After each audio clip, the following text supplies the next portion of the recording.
वंदौ गुरु पद पदुम परागा, सुरुचि सुवास सरस अनुरागा।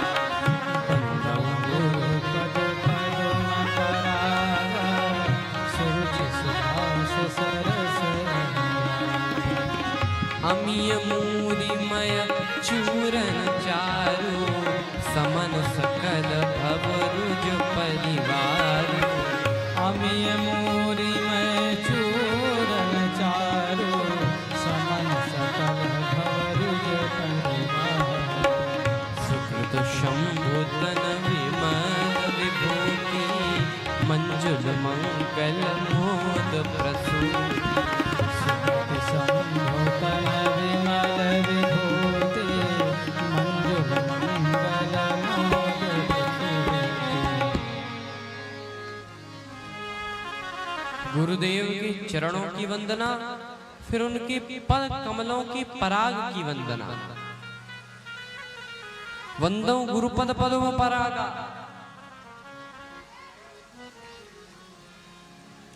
और कमल की तरह हैं गुरुदेव के चरण। और कमल की एक विशेषता है,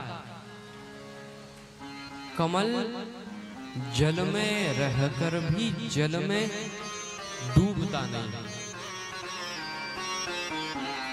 भगवान श्री कृष्ण गीता में कहते हैं, पद्म पत्र मिवाम भसा।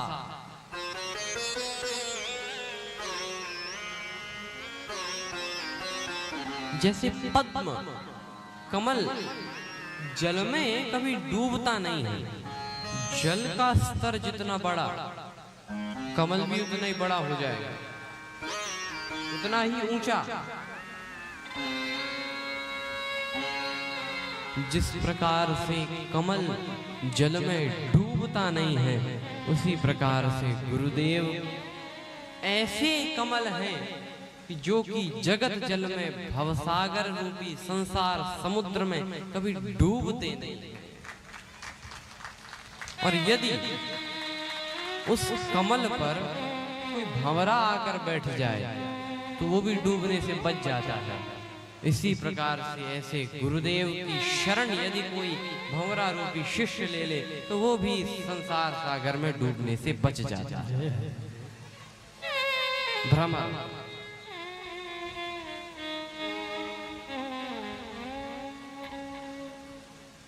श्री गुरुपद नख मणिगण ज्योति, सुमिरत दिव्य दृष्टि ही होती। और अंत में कहते हैं कि गुरुपद रज मृदु मंजुल अंजन। गुरुपद रज मृदु मंजुल अंजन। गुरुपद रज मृदु मंजुल अंजन। गुरुपद रज मृदु मंजुल अंजन। नयन अमिय दृग दोष विभंजन।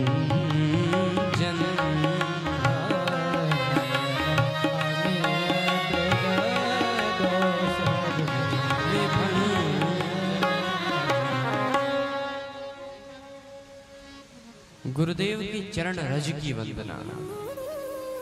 चरण रज,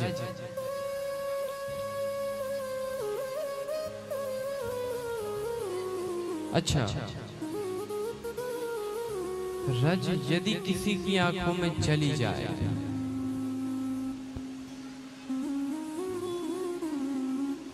तो खुली हुई आंख को बंद कर देती है। धूल गई आंख में और आंख बंद हुई। रज यदि किसी की आंख में चली जाए तो वह खुली हुई आंख को बंद कर देती है। और वही रज यदि गुरुदेव के चरणों से जुड़कर किसी की आंख में चली जाए तो बंद हुई आंख को भी खोलने का काम करती है। गुरुदेव की चरण रज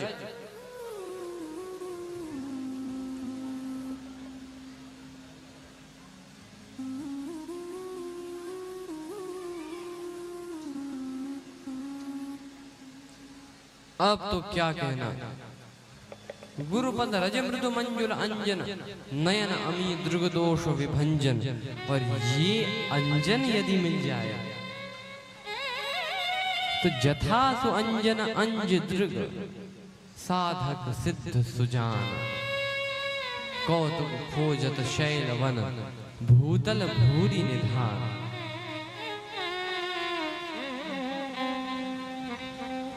तो मणिमाणिक कौन से? कहा कि राम जी के चरित्र रूपी मणिमाणिक जो हैं, यदि ये गुरुदेव के रूप, गुरुदेव की चरण रज हमें मिल जाए तो राम जी के मणिमाणिक रूपी चरित्र भी हमको दिखने लगे।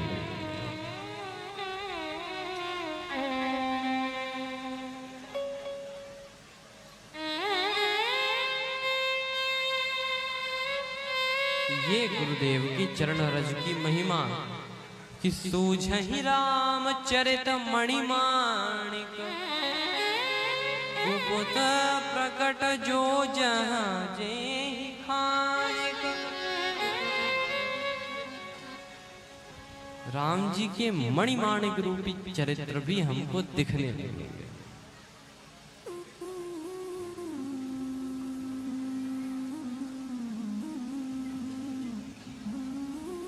आगे वंदना करते हैं। वंदना मुद मंगलमय संत समाजु। जो जग जंगम तीर्थ राजू। राम भगति जहाँ सुर सरि धारा। सरसई ब्रह्म विचार प्रचारा। विधि निषेधमय कलिमल हरनी। कर्म कथा रविनंदिनी वर्णी। साधुओं के समाज में ये दो हैं। क्या कहा? विधि निषेधमय। विधि ने जो निषेध किया है, ऐसे विधि निषेध रूपी कर्म रूपी माता यमुना और भक्ति रूपी धारा माता सुरसरी और ज्ञान रूपी धारा मां सरस्वती। और जब ये तीनों हो जाए तो संगम। और प्रयागराज में संगम इसीलिए उपमा दी गई। तो तुलसीदास जी ने कहा मुद मंगलमय संत समाजू। जो जग जंगम तीर्थ राजू। तीर्थराज प्रयाग। भाई प्रयाग में संगम है। संगम में 3 नदी, गंगा यमुना सरस्वती। तो यहाँ पर भी साधुओं के समाज में राम भगति जहाँ सुरसरी धारा। यमुना के लिए विधि निषेधमय कलिमल हरनी। और सरस्वती के लिए सरसई ब्रह्म विचार प्रचार। ये ब्रह्म विचार।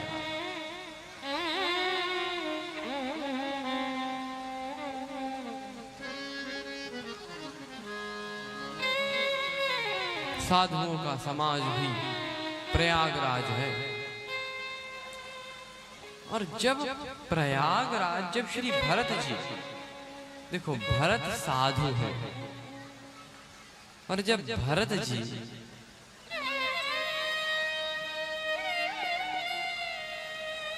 तात भरत तुम सब विधि साधु।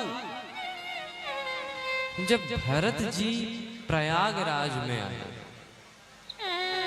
तो प्रयागराज ने जो भरत जी को देखा, भरत जी का दर्शन करके अपना भाग्य माना।